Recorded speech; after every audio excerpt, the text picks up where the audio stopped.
Mandibular Anesthesia, Injection Techniques, with Dr. Morton Rosenberg, Professor of Oral and Maxillofacial Surgery, Head, Division of Anesthesia and Pain Control, Tufts University School of Dental Medicine, and Associate Professor of Anesthesiology, Tufts University School of Medicine. And Dr. Joseph A. Giovannitti, Jr., Professor and Chair of the Department of Dental Anesthesiology, Director of Anesthesia, Center for Patients with Special Needs, University of Pittsburgh School of Dental Medicine. Blockade of the inferior alveolar nerve is the most commonly desired goal of mandibular anesthesia. It is also one of the most difficult blocks to achieve. Mandibular anesthesia depends on successfully blocking branches of the trigeminal nerve, especially the inferior alveolar nerve, which supplies mandibular teeth and surrounding soft tissue. The comparatively dense mandibular bone often precludes effective anesthesia from supraperiosteal injections with available agents, except perhaps in the incisor region. However, the inferior alveolar nerve is accessible before it enters the body of the ramus through the mandibular foramen. Deposition of local anesthesia in this area will produce conduction blockade. In this program, we will examine the three most commonly used injection techniques for mandibular anesthesia: the standard or classical inferior alveolar nerve block, the Gow-Gates mandibular nerve block, and the closed mouth or Akinosi technique. Our goal in this video is to increase your success in achieving profound anesthesia of the mandible. Local anesthetics are among the most effective drugs available. If deposited near peripheral nerves, they will produce reliable and predictable anesthesia. Mastery of clinical anesthetic technique, therefore, rests upon a solid understanding of anatomy. Anatomy. The oral cavity receives innervation from the fifth cranial nerve, the trigeminal. A smaller part of this nerve is motor, while the larger part is sensory. The sensory portion forms a large half-moon-shaped ganglion called the trigeminal semilunar or Gasserian ganglion, which is situated in the trigeminal depression of the middle cranial fossa. Originating from the trigeminal ganglion are three large nerve trunks: the ophthalmic, V1, the maxillary, V2, and the mandibular, V3, the largest and the only one that carries both sensory and motor nerve fibers. The mandibular nerve passes through the foramen ovale down into the infratemporal fossa, where it separates into a small anterior and a large posterior root. The anterior root gives off motor branches that innervate the muscles of mastication. Then, as the buccal nerve, it crosses the coronoid notch of the ramus to innervate the cheek. Small fibers pass through the buccinator muscle to supply the buccal gingiva and mucosa in the posterior mandible. The posterior root of the mandibular nerve is predominantly sensory, although it does provide motor innervations to the mylohyoid muscle and the anterior belly of the digastric muscle. As it descends, it divides into three branches. The auriculotemporal nerve supplies the skin of the temporal region of the head. The lingual nerve provides general sensation for all of the lingual gingiva, and the mucosa of the floor of the mouth and interior 2/3 of the tongue. In combination with a branch of the facial nerve, the chorda tympani, the lingual nerve also carries parasympathetic innervations to the submaxillary and sublingual glands and taste fibers to the tongue. The third branch of the posterior root of the mandibular nerve, the inferior alveolar nerve, passes through the mandibular foramen to enter the mandibular canal. Running forward in the canal, this nerve gives off branches to the teeth of the lower jaw and the surrounding alveolar bone. The mylohyoid nerve branches off just before the inferior alveolar nerve enters the mandible. It provides motor function to the mylohyoid muscle and the anterior belly of the digastric muscle. Also, it often innervates the skin covering the lower chin and occasionally provides sensation to the mandibular teeth. The mental nerve emerges as a lateral branch of the inferior alveolar nerve and passes through the mental foramen to innervate the interior buccal gingiva and the lower lip and chin. All of the various intraoral injection techniques have one thing in common. The target site for assessing the inferior alveolar nerve lies within the pterygomandibular space. Detailed knowledge of the pterygomandibular space and the relationship of both its neuro and vascular components will help the clinician perfect mandibular anesthesia. The pterygomandibular space, as seen in this transverse section across the ramus of the mandible, is bounded medially by the medial pterygoid muscle, laterally by the mandibular ramus, posteriorly by the parotid gland, and anteriorly by the oral mucosa, submucosal connective tissue, and buccinator muscle. Superiorly, it is defined by the lateral pterygoid muscle. Within the pterygomandibular space are the inferior alveolar and lingual nerves, the inferior alveolar artery and vein, and the sphenomandibular ligament. The inferior alveolar and lingual nerves enter the pterygomandibular space by passing between the medial and lateral pterygoid muscles. The lingual nerve follows a downward and lateral course through the space until it reaches the most anterior and inferior corner, where it exits into the floor of the mouth. The inferior alveolar nerve passes through the pterygomandibular space lateral and downward behind the lingual nerve, assuming a slight S-shaped configuration until it reaches the mandibular foramen. Armamentarium. Patient safety and comfort rely on several factors, including the armamentarium used for local anesthesia, proper patient positioning, and the application of a topical anesthetic prior to injection. When used correctly, the sterile single-dose cartridge, disposable hypodermic needle, sharps, and sterile aspirating syringe combine to ensure accurate placement of the local anesthetic solution with minimal risk to the patient. Proper handling and disposing of contaminated needles are important issues in the practice of local anesthesia. For mandibular anesthesia, the 25-gauge long needle is generally preferred. Advantages of this needle include ease of aspiration and accuracy of placement, as the 25-gauge needle resists deflection and breakage. Finally, the 25-gauge needle is no more likely to produce pain than thinner needles when inserted correctly. Topical anesthesia.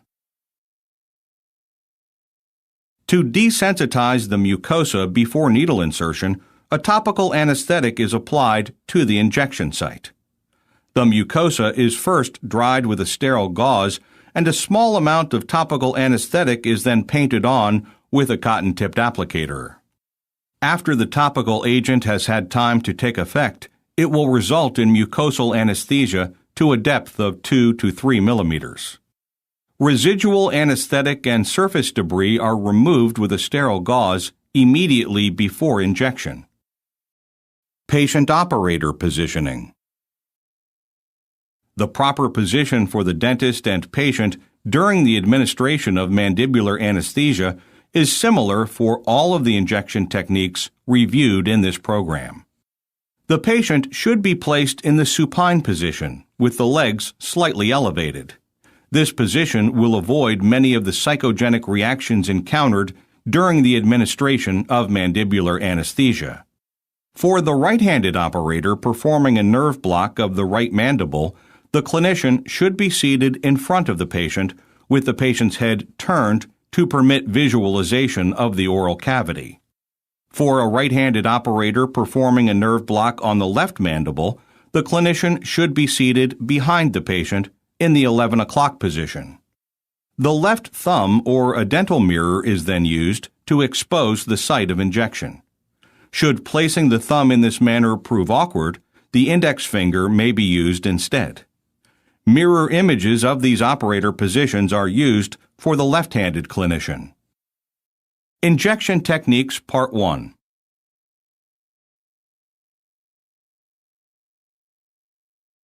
A standard or classical inferior alveolar nerve block is used worldwide for producing mandibular anesthesia. The target for the inferior alveolar nerve block is the mandibular sulcus, just superior to the mandibular foramen and behind the lingula, a bony prominence on the ramus that anchors the anterior attachment of the sphenomandibular ligament.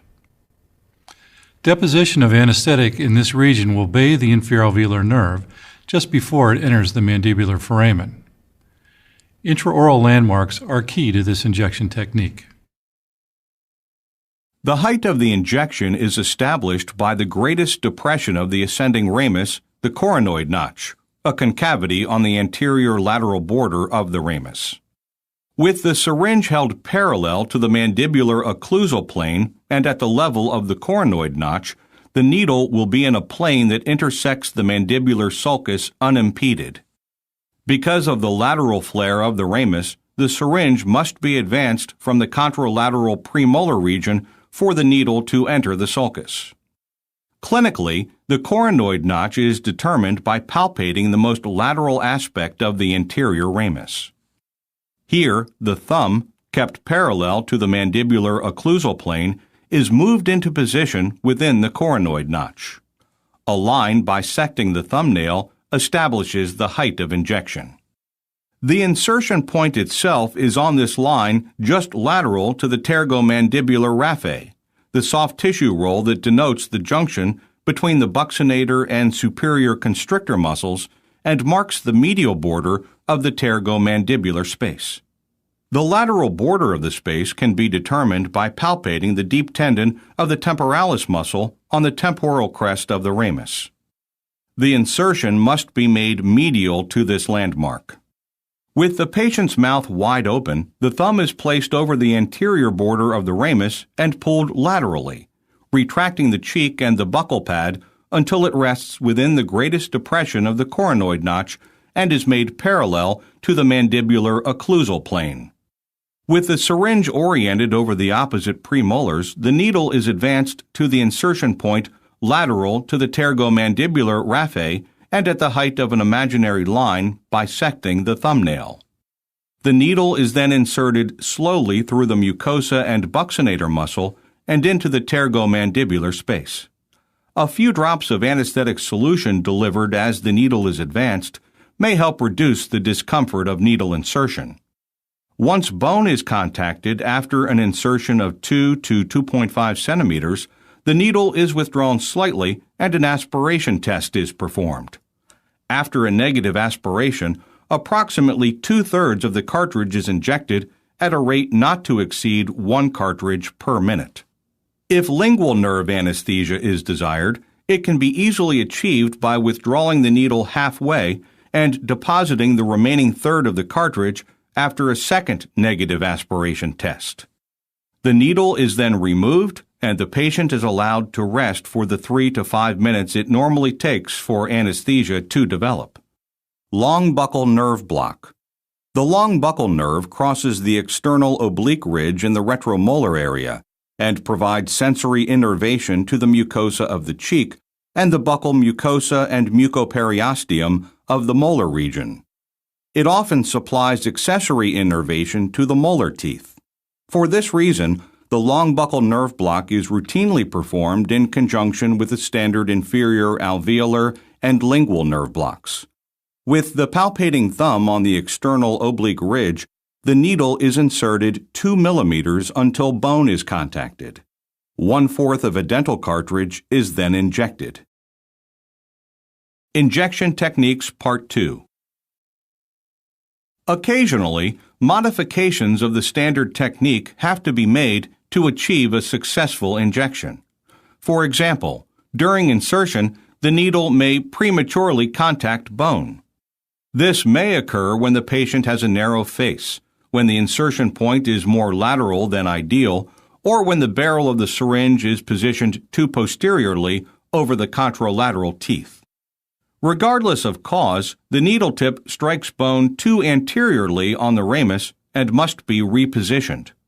The needle is partially withdrawn, the barrel is brought medially, and the needle is reinserted along the new path. Once past the obstruction, the syringe can be repositioned to its original orientation. In the patient where no bone is originally contacted after an insertion of 2.5 centimeters, there is the possibility that the needle tip is medial to the mandibular sulcus. Deeper insertion is not advised because of the potential for penetrating the parotid capsule and anesthetizing the facial nerve. Depositing the anesthetic at this point will still usually produce mandibular anesthesia. In the few instances when anesthesia is not obtained, perhaps because the sphenomandibular ligament and attendant fascia prevent lateral spread of the local anesthetic, re-injection will be necessary.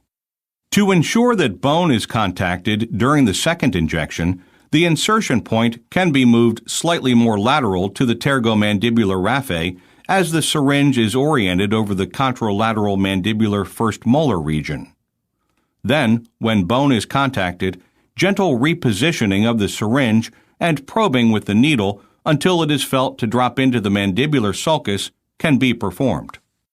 Perhaps the most common cause for failure of the standard inferior alveolar nerve block is positioning the needle tip too far inferiorly. This can happen if the coronoid notch is not palpated correctly. For instance, if the thumb is too medial and palpates the temporal crest.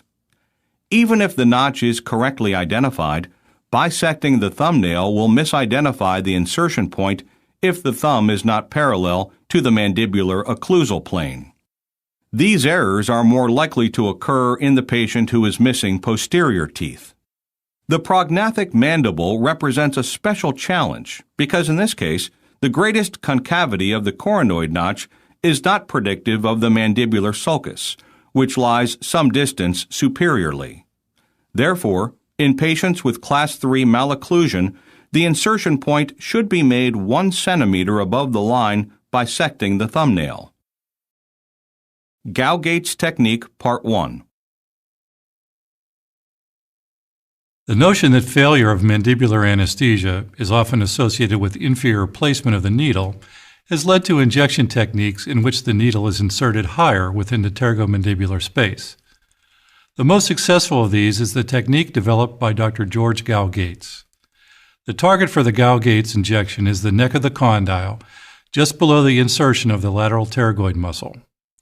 In contrast to other intraoral nerve block techniques, this point is at least 1 centimeter away from the nerves of interest.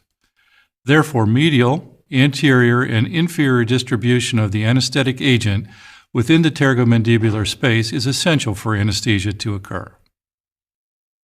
The Gow-Gates injection is the closest intraoral technique to a true mandibular block. In addition to the inferior alveolar and lingual nerves, the buccal and auriculotemporal nerves are often blocked, the buccal nerve approximately 70% of the time. The position of the operator and patient for performing a Gow-Gates block of the left mandible is similar to that used for the standard inferior alveolar nerve block, except that the clinician must be able to view the patient's face, in addition to the oral cavity.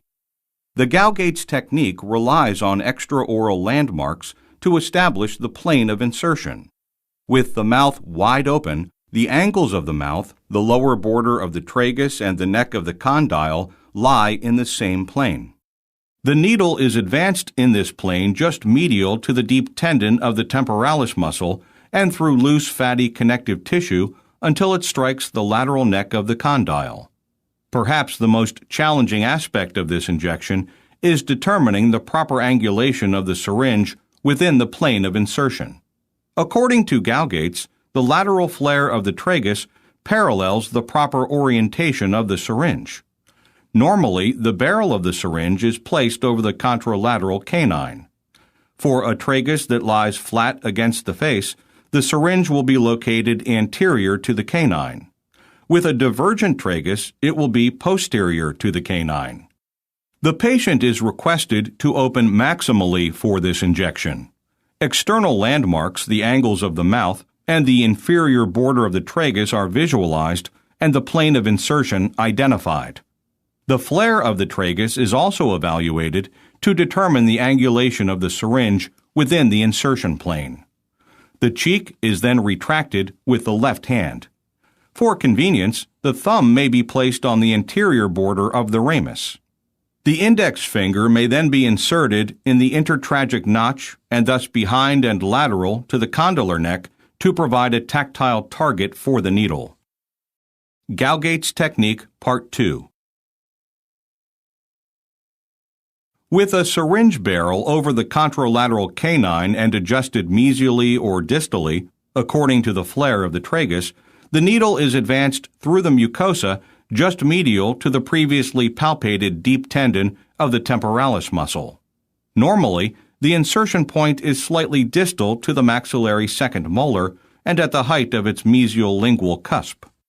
A few drops of anesthetic can be injected as the needle is advanced to the 2.5 centimeters until bone is contacted.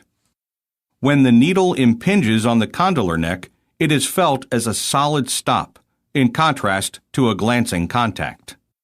Once the target is reached, the needle is backed off the condylar neck 1 or 2 millimeters, aspiration is performed, and the entire content of the cartridge is injected over a 1-minute period.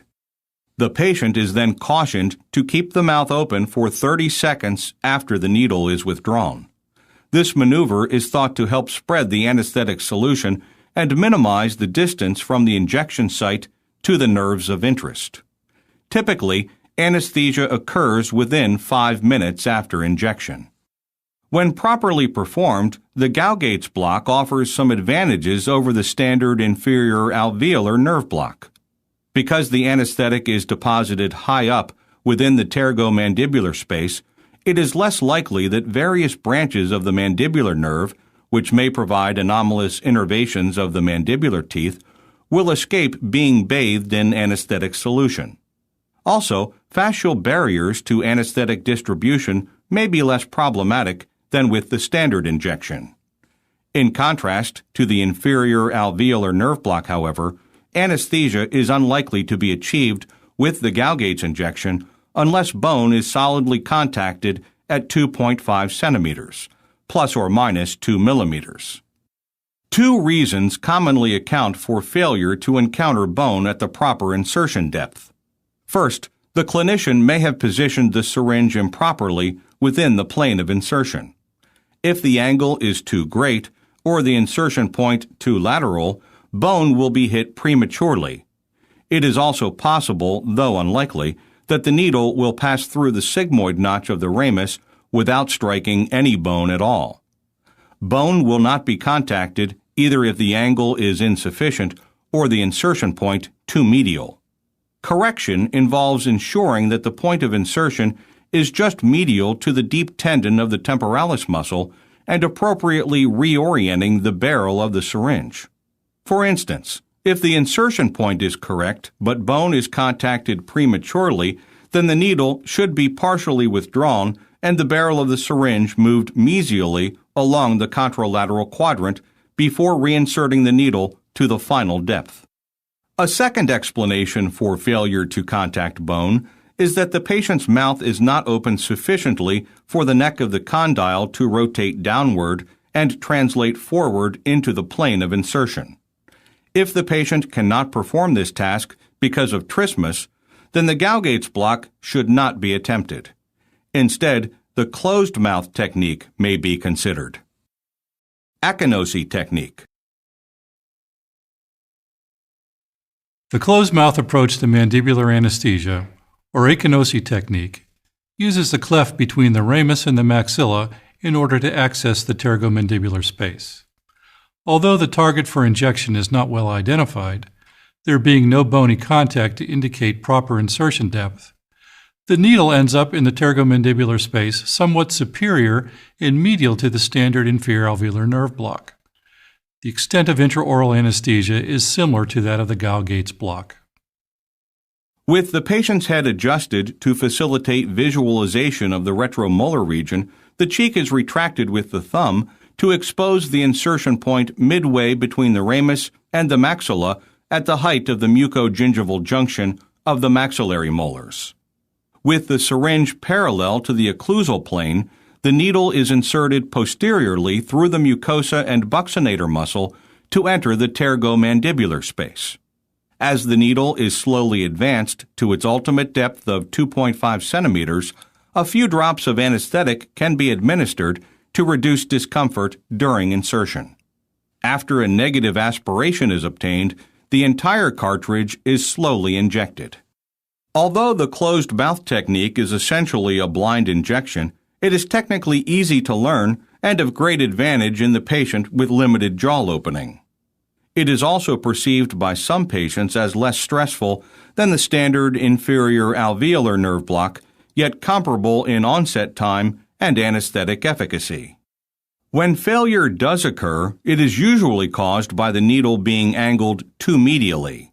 The maxillary mucosa is sensitive to abrasion by the syringe, as it is advanced posteriorly. In response, the patient may move to avoid the stimulation, or the clinician may adjust the syringe to improve patient comfort.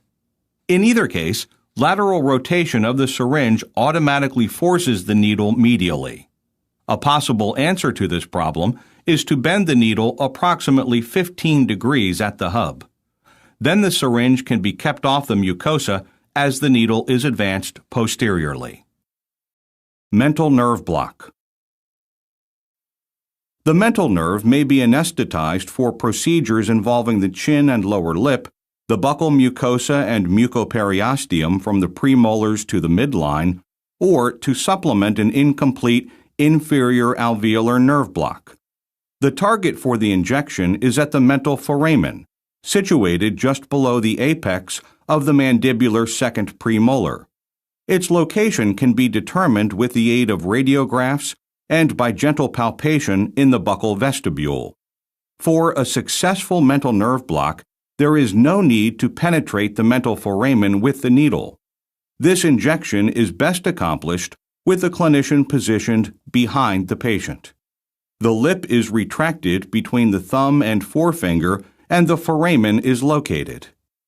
With the tissue pulled taut, penetrate the buccal vestibule adjacent to the second premolar, advance the needle 5 to 6 millimeters, aspirate, and slowly deposit about 1/3 of the dental cartridge.